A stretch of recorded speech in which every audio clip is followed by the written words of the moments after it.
When did you start learning Spanish, and then how did you learn Spanish? You want the long story? People don't want to speak, right? They just want to listen. They want to watch a few videos here and there and think that they'll have like amazing conversation. I think for a lot of people, what they have to understand is you have to have a why. Why are you doing it? How often did you personally study Spanish to become fluent? Can you pinpoint when you obtain fluency? Both of those are really difficult questions. I would say the experience that I remember the most, my car broke down. If you had to do it all over again, how would you approach learning Spanish? Would you approach it the same way you did? Or now that you know what you know, would you tweak a couple of things and kind of tighten the screws? That's one of the biggest things that we've got to understand as people learning languages. You've got to be okay with. Today with me, I have one of my great dear friends, Jalen, aka Quick Temper. You can find him on YouTube as well as on TikTok. Put on to him through a group that we were in. And this gentleman is making leaps and bounds in the language. ¿Cómo va, señor? Bien. I can't complain, man. My life is good. All right, excelente, excelente. Okay, we got 10 tips that we believe that everyone should follow or utilize on their journey into Spanish and becoming bilingual and becoming fluent in the language. When did you start learning Spanish, and then how did you learn Spanish? You want the long story or the short, serious story? You give me the long story, and how I'm gonna chop it up. I'll chop it and screw it like they do in Houston. All right. Well, the long story is, I think like a lot of people in Texas, my first experience with Spanish was Spanish in school, right? We took Spanish 1, Spanish 2. I actually went up to Spanish 3. And I couldn't speak a lick of Spanish, bro. I knew a lot of vocabulary words, though. And so at some point, I just told myself, like I'm just not a language guy. I can't learn languages, because if I made it this far in Spanish to the point where I'm in a Spanish class, where Spanish 3 was just history in Spanish, we wasn't even using English. And I still couldn't, like, if I tried to have a conversation with someone in the street, I'd be like, bro, I can't think of nothing, bro. And like, I'm just not a language guy. I'm a sports guy. I'm a this guy, but not languages. What changed for me was during the quarantine, I had a friend in Colombia that started speaking to me in only Spanish. And that's what changed everything for me. So I would say from 2020 till now, that's what I consider my serious Spanish journey. What accelerated your speaking and comprehension skills in Spanish? Was it just the communication that you were having with your friend in Colombia, or did you implement something else to, I guess, fast track or kind of improve at a higher than normal rate? I attribute the acceleration to him, which I think the majority of it was him. It was the idea that I was now forcing myself to have conversations. People don't want to speak, right? They just want to listen. They want to watch a few videos here and there and think that they'll have like amazing conversations, right? But he was like, I told him I wanted to learn, and he was like, all right, well, let's only speak in Spanish. So that was the first thing, just going from English and Spanish, or mainly English and some Spanish, to just, when I talked to him, it was only Spanish. So I had to like actually figure out how to say stuff. He wouldn't let me back out to English. He doesn't speak enough English for me to do that anyway. So I was like, if I want to communicate something, I need to figure it out, And he would fill in a lot of the gaps for me, and that would help me learn the natural way to say it, But I will say during that time, I became obsessed with the language, and I started watching movies and listening to music and just doing everything in Spanish instead of doing one or two things in Spanish. Now, were you still in the States at this point? Or had you already transitioned? I had got to a point where I could speak Spanish without using any English before I ever went to Colombia. Oftentimes, I like to think that when you start to get, and you say obsessed, I think it's more of it's like a gateway type situation. Once you feel like, oh man, I can kind of do this, I can do that. Well, let me take on a little bit more. And I'm nowhere near where you are when it comes to weight training, but it's the same concept of resistance, right? So we start out, you get on the bench, man, I can only do 95. But as you continue in the process of benching and squatting and whatever, you continue to start to add on more weight. You add on more weight, and next thing you know, 315, benching 365 or whatever. So it's the same mindset, and most times people can't transfer it over from other things that they're doing on a daily basis. And so if we can help people to realize if you put the same effort in that you do in other things and other aspects of your life, and you use that to learn Spanish or to acquire the language by, incorporating the auxiliary lifts, if you will, to kind of Yeah. build up those fast twitch muscles, in that mindset of weightlifting or whatever. So I totally get where you're coming from with that. And it helps to have that foundation. And your foundation essentially was being in a situation that made you get outside of your comfort zone.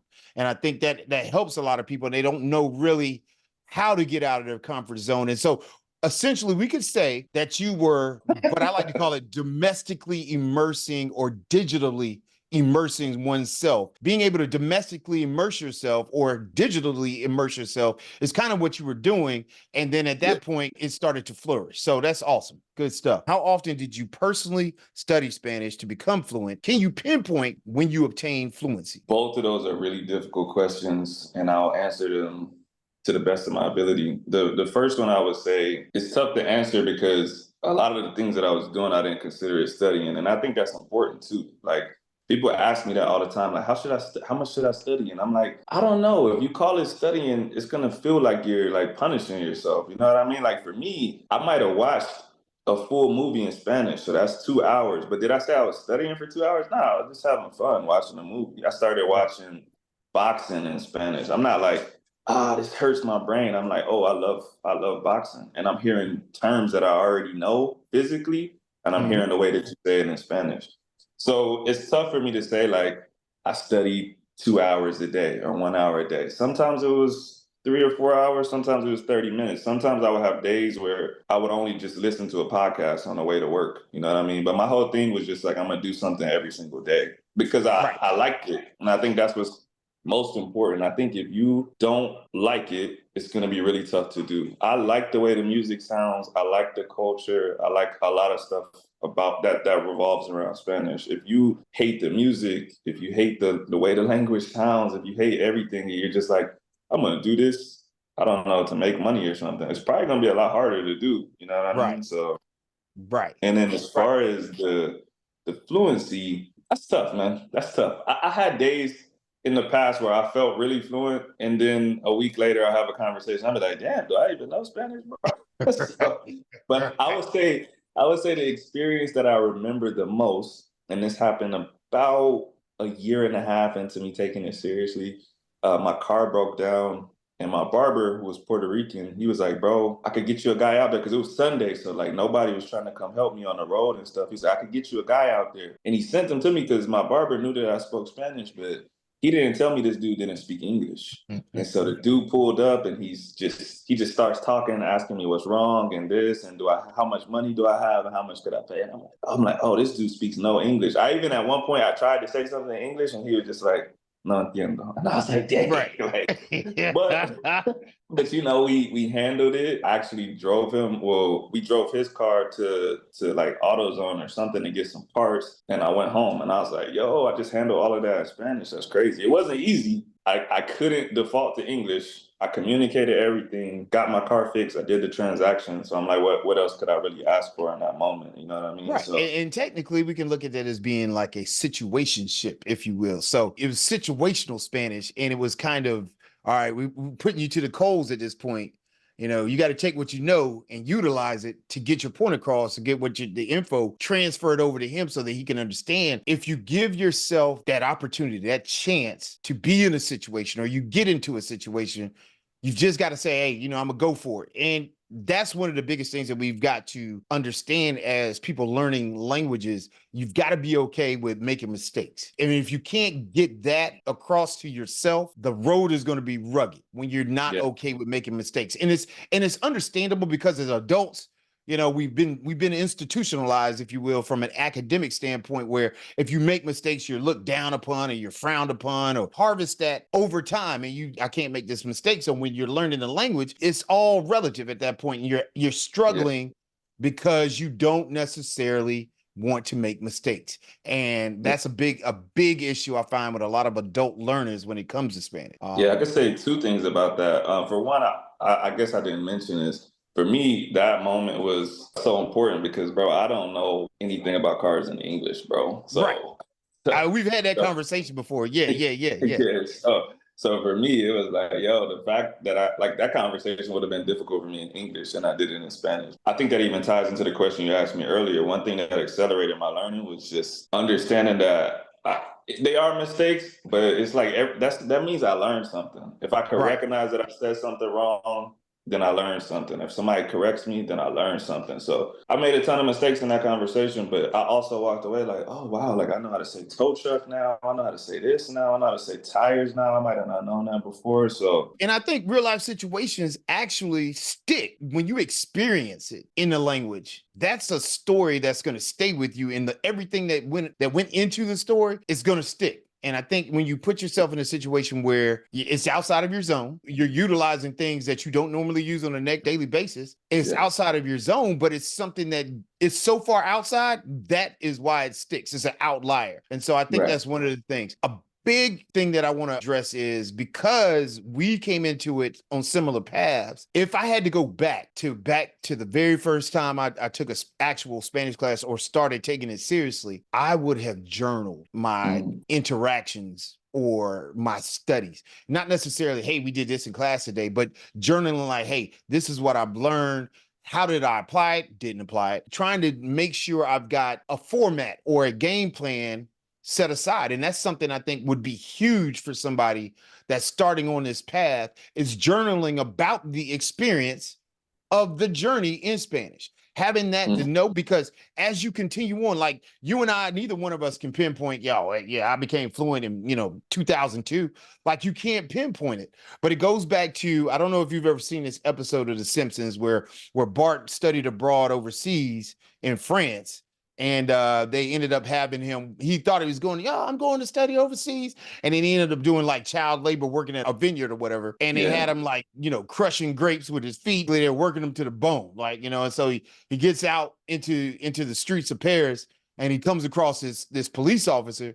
And he's trying to tell the police officer, hey, man, these guys kidnapped me. They got me working day and night, working on vineyard. And he couldn't get it across because he was speaking English. As he turns off to walk away, the light switch hits. Oh, sacre bleu, whatever he said. I don't know. I don't Yeah, speak yeah, French. yeah. Yeah, he's like, I speak French. I speak French. So now he goes back to the police officer, tells him that, but it's the same situation you were talking about. Once you're put into that situation, that's when the light switch comes on, and then you take it to the next level. You take it to the next level. What is the first thing a person should focus on when starting to learn Spanish? The alphabet.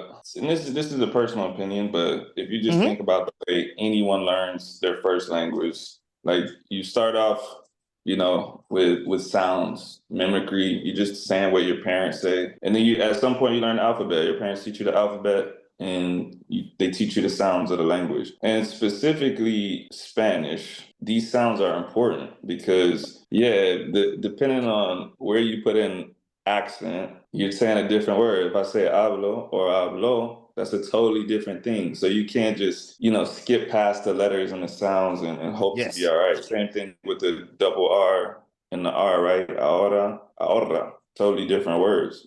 So I think you got to start with the alphabet and the sounds. And if you start there, I think you're setting yourself up for success. I think a lot of Right. people that I've helped, there had to be like so much unlearning because they're saying the sounds like English sounds. And I'm like, you're going to be misunderstood, bro, because that's not how they talk.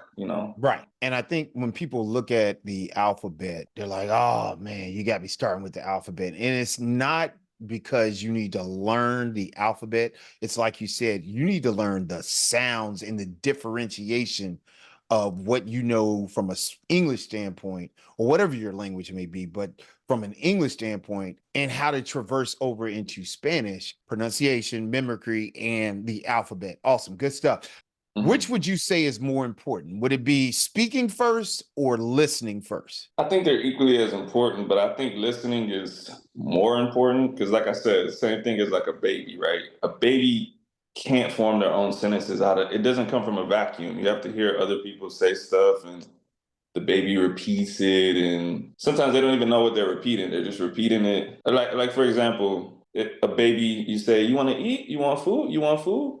The baby doesn't actually know what you want food means. It knows that when their parent says that, it's about to be time to eat. So the baby might actually say, "You want food? You want food?"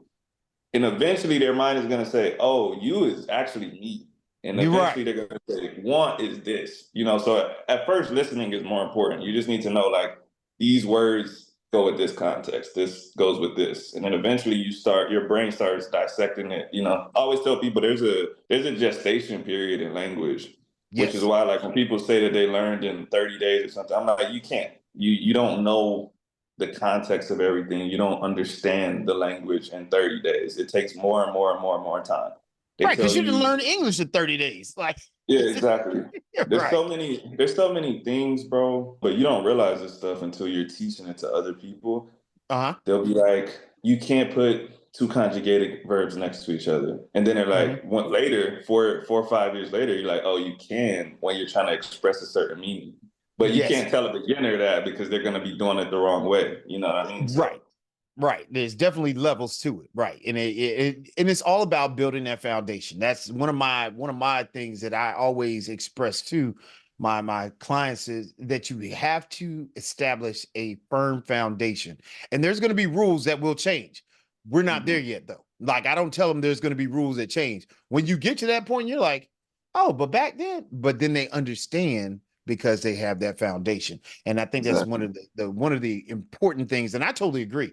I think it's kind of like, which came first, the chicken or the egg. And I think in this situation, I would say because what we talked about with the alphabet, pronunciation, things of that nature, and mimicry, and even understanding intonation, like even as a baby, you understand when a question in a statement, eventually that sticks because you hear the difference, the inflection in the voice, but you don't know that's what it's called from a technical standpoint, but you understand when somebody's asking you a question and you understand when somebody's making a statement. I think knowing what you hear, internalizing that, and being able to regurgitate what you hear, that's the process that makes it a lot smoother and a lot easier for a language learner or a beginning student in Spanish. So our next question is, like, how often should a person focus on Spanish language acquisition if they want to become fluent in, let's say, 6 months? And when we say fluent, we're talking strictly like conversationally fluent. You know, I think that's, like I said earlier, I think that's kind of tough. I could like base it on myself and what other Yeah, people have done. absolutely. But so what I was doing,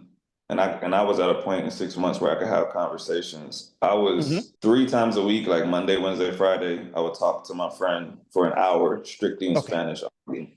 And then the other days, like I said, I would listen to a podcast, I would watch TV shows, but I would say it was probably an hour or two a day. It wasn't anything crazy. It was Yeah. just when I was in those, the thing is kind of like you were talking about with a plan, right? The thing is when I was in those classes, we would actually be working on stuff that I wasn't good at. A lot of Mhm. people are just going over the same stuff or they're just, I don't know. I don't know what They're they're not doing hitting to the be next honest. level. Yeah. Yeah, Yeah. you gotta practice the stuff that you're not good at. I teach English, but I also help people with their Spanish. And a lot of people will say, like, hey, can you explain this to me? I struggle with it. I'll explain it. And then I'll say, okay, now you make your own sentences. Let's practice. And they'll be like, Right. all right, I'm kind of busy right now, but I'll do that later for sure. I'm like, you're not gonna just get it from my explanation. You gotta practice it, bro. You gotta Right. work on this. You're not good at it. Right. But they never want to do it because it's uncomfortable, you know? So Right. We've got to actually put ourselves under stress, duress, yeah. right? To come out. I totally agree. Some of the things that we need to incorporate as a beginner. How do you stay motivated when the going gets rough? I had some rough patches, but I think for me personally, what kept me going was, for one, like I said, I liked what I was doing, right? So even Okay. if it was frustrating, it wasn't like, man, I hate this. It was like, I like this. That was just tough. And the other thing was that, kind of like you said, for communication purposes. So I've made connections. I had clients that didn't speak English. I had my friend that doesn't speak English. I'm like, I can't just stop this and just stop talking to them. I've made friends. I need to get better so I can like actually have conversations with them. You know what I mean? Right. So for me, that's what it was. Those connections that I made, I'm like, I basically want to get better for them so we can have better conversations, you know? So Right. that's what it was for me. I think for a lot of people, what they have to understand is you have to have a why. Why are you doing it? Yeah. And understand what are going to be some motivating factors to keep you doing the thing that you're trying to do. For me, it was I wanted to go to every single Spanish speaking country in the world Mhm. and utilize it as I, move through countries. to get a better experience from being in those countries as opposed to just being a gringo from the States. Right. And hitting the hotel zone, the tourist zones. I wanted to go deeper. Not saying I want to go to the hood or anything, but I definitely wanted to get a connection, a deeper connection. And by knowing the language, I made connections with people that I wouldn't normally ever have those connections with, and they become friends. And those are the people that you can go back and say, hey, now we got WhatsApp or whatever. You got 300 people in here. And he's like, oh yeah, I remember him. Blah blah blah blah. What was your biggest challenge when you first started, and then how did you rise above that challenge? Like day one, not even like, you started learning like straight from the beginning, not necessarily incorporating from a high school standpoint with Spanish 1 and 3, but okay, I'm gonna start this journey. What was the biggest challenge for you? The sounds that we don't necessarily make in English. So like, especially for me, like we don't really say like a delicate R, like I say her, like it's a heavy R. So my friend would just be like, that's not how you say the R. Every time I said it, he would be like, nope, nope. Like that thing you were talking about with your daughter, that's what we Yeah. would do too. We would do the Okay. vowel and the consonants, and he'd be like, Okay. and I have to repeat it like 100 times. And so Right. those days were crazy frustrating. But he's a good teacher. He's a good friend, and he didn't want me to sound like a gringo. So he would be Right. like, "No, And plus bro, we got it." he's putting his stamp of approval on it too. Like, you're not gonna have me out there like, who did you learn Spanish Yeah, from? If you think about it, from learning Spanish, and you think about Karate Kid, the first Karate Kid, right? The original with Danielson and Mr. Miyagi. right. Mr. Miyagi had him out there, painting the fence and waxing the cars and waxing on and waxing off. And he was putting in the foundation of the moves that he had to be able to do, the blocks, the things of that nature, And so when I make that analogy for people, they're like, oh yeah, if I do start off at the bottom rung, if you will, with the pronunciation, with the practice of the syllables and the vowels, and then I start to progress. But we're still going to hit those pronunciation combinations or whatever, and then we're still going to, continue on the normal path. But that pronunciation is a big thing, because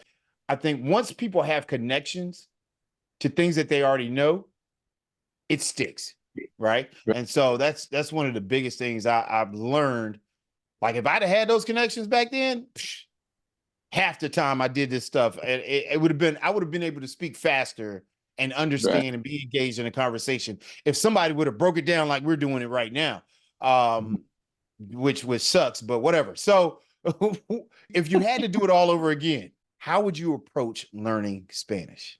Would you approach it the same way you did? Or now that you know what you know, would you tweak a couple of things and kind of tighten the screws, if you will? I think I would mainly do it the same way, like the way I did it post quarantine with my friend, my teacher, because we really went from the bottom up and we attacked everything that I wasn't good at. Like the first thing we ever did was, an assessment. He just said like, let's just have a conversation. And before that, I thought my Spanish was like okay, and then I realized I didn't know how to say anything in the past tense from that conversation, because I'm like, yeah, I know how to conjugate. I know all of these vocabulary words. And he would Yeah. just be like, okay, ¿qué hiciste? ¿Qué comiste? And I'm Right. like, yo como. He's like, He's like, Right. ¿qué comiste? And I'm like, dang, bro, I don't know how to say what did I eat? Like, and so from doing that, we said, okay, you don't know how to speak in the past tense. We need to work on that.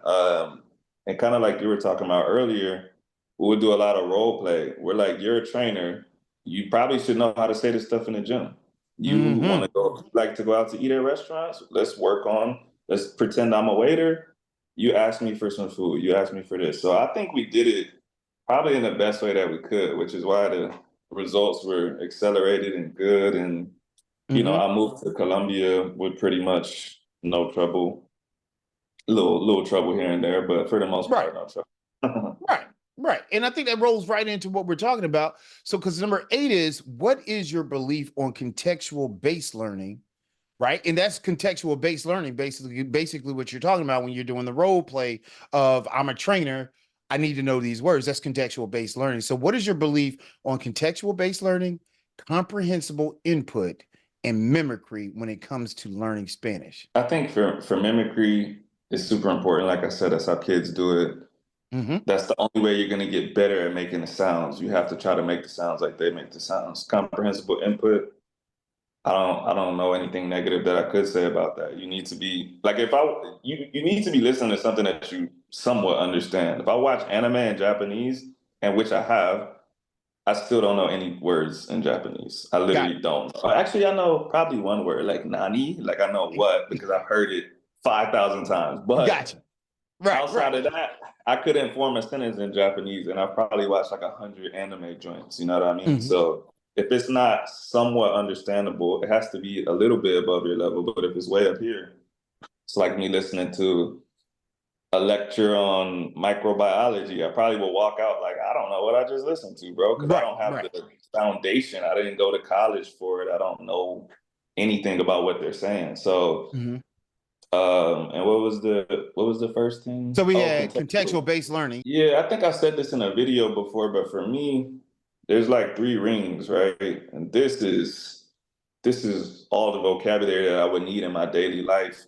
Hmm. This is maybe some random conversations, and then this big ring is just stuff that I'm probably never gonna say. It's not Right. to say that you don't ever need to hear it, but I'm probably not Like gonna tow spend truck. all my yeah, exactly. I'm probably not gonna spend all my time listening to stuff about dinosaurs when I don't know how to say, oh yeah, I washed the dishes today. I took out the trash. I did this because that's how people will know 5,000 vocabulary words, and someone will ask them a simple question about something right in front of them, and they're like, because you're learning about stuff that has nothing to do with your life. Like, And from an academic, people have to understand that academic Spanish and real life Spanish are two completely separate things.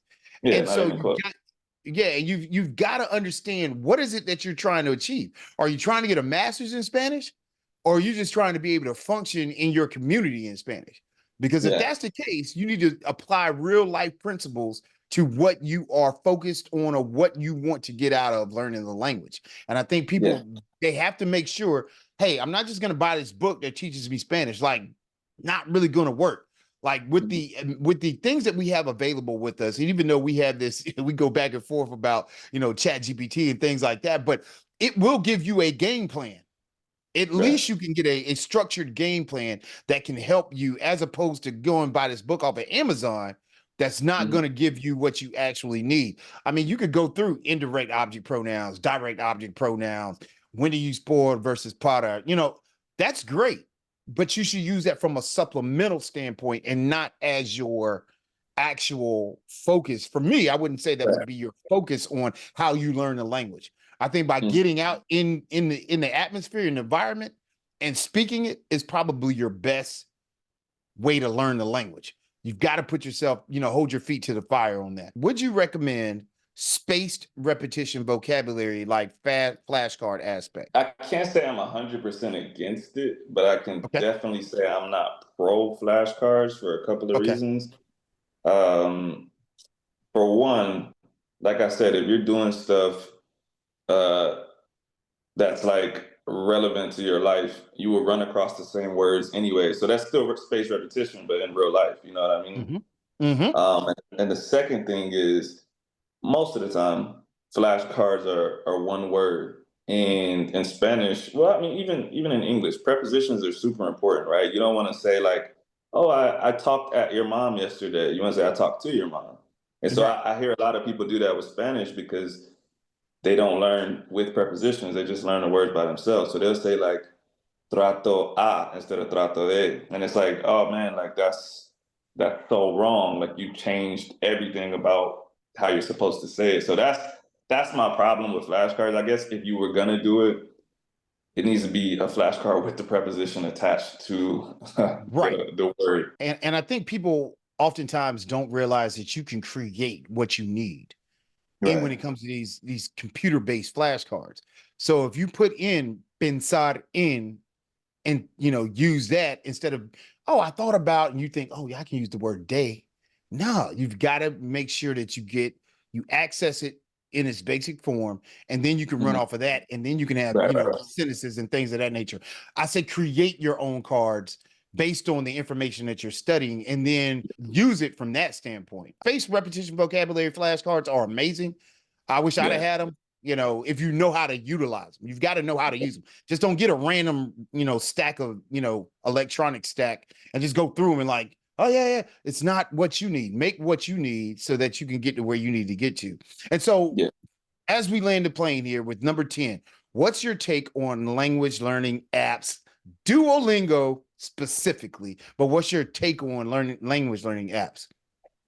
And let's start with Duolingo, and then you can matriculate down to the others. I talk a lot about apps in a bad way, but I really don't have problems with language learning apps. I think people think that using only language learning apps will take them to some astronomical level and they won't have to have a conversation. But again, I would say, what is the point if you're not going to have conversations? And then two, it just doesn't work like that. The sentences that they give you are normally not relevant to your life. The elephant is blue, the elephant hangs from a tree. That's cool. That helps you remember some of the words, but when it's time for you to make a sentence about your life, are you going to be able to do it? So I think Duolingo's cool, man. I remember at some point when we were in that group, I like went through it in one day, and I was like, you know what, them higher levels, actually, I was having to think about some of that stuff. It's cool, and I think it would probably benefit someone that's already speaking a lot more than it would a beginner. If you can make it to those higher levels, it gives you some extra vocabulary and some forms that you might not actually say. Like one thing I noticed is that lots of Spanish learners, they will avoid those more complex sentences. So like instead of saying me dijo que viniera, they'll say me dijo, and then they'll just like put in quotations something else. Like they'll just say it as if the person's talking in present tense because they don't want to try to think about how to do the subjunctive. Me dijo que venir, blah, blah, blah, blah, blah. Yeah. Yeah, they just completely avoid it. And so I think for those people, the app might actually help them because it will force you to like think about how you need to conjugate the subjunctive in the past and stuff. Right. And I think when it comes to Duolingo, and of course, all the other language apps are great. I think Duolingo is just the most popular one, as we know of, and it's free for, the basic standpoint of what you're trying to do. But if people can get past the gamification aspect in the present tense, and if you can get out of that A1 level and you can get into the A2 level, I think that's where you lose because you've already trained yourself. And so you get to a point where now I'm learning even more about the language, and it's not so directly I'm just going to throw stuff at the wall to see what sticks. We're going to throw some colors here. We're going to talk about life. We're going to talk about clothes. And, it kind of gets more streamlined to what a language learner needs to know. And oftentimes people don't know, they never get to that next level because they wane off when they see they get out in public and they're like, I've been doing this Duolingo for, 740 days and I can't do anything. It was a pleasure to have you on here, Jalen, aka Quick Tempo on YouTube. I'll link his information in the description below, but it was a pleasure to have you, my guy. I wish you all the best and success. I'm gonna check you. We'll stay in contact. I appreciate you coming through. Salute, bro. Thanks for having me. I appreciate it. Absolutamente. Nos vemos, manito.